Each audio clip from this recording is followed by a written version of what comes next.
নিশ্চয়ই কোন সতী নারী বটে, তুই যা তাকে তাড়াতাড়ি নিয়ে আয়।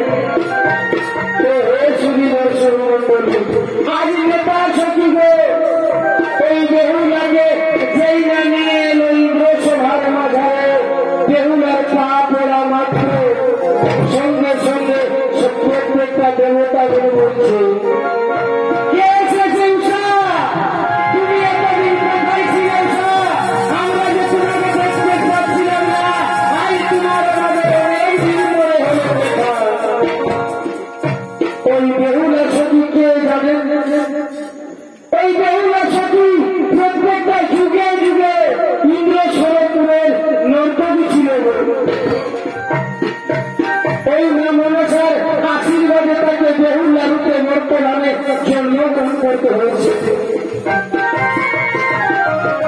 এই জগতের মানুষকে দেখাবার জন্য, প্রত্যেকটা মা বোনদেরকে দেখাবার জন্য ওই স্বামীর প্রতি নারীদের কতটা ভালোবাসা থাকা দরকার, তার জন্য এই উষাকে মর্তধামে বেহুলা রূপে জন্মগ্রহণ করেছে।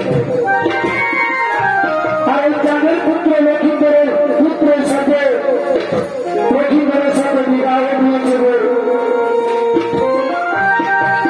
সুবিদর্শন মন্ডলী আজ বড় ভয়ানক বলছে, উষা তোর অনেকদিন নৃত্য দেখিনি, আজকে তোকে আমাদেরকে নৃত্য দেখাতে হবে।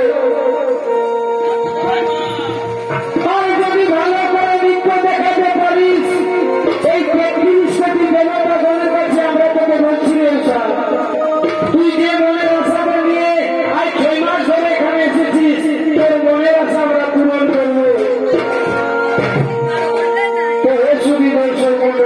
এই নেতা সখী আজ মা মনসা দেবীকে এত সুন্দর ভাবে সাজিয়ে দিল নর্তকী রূপে,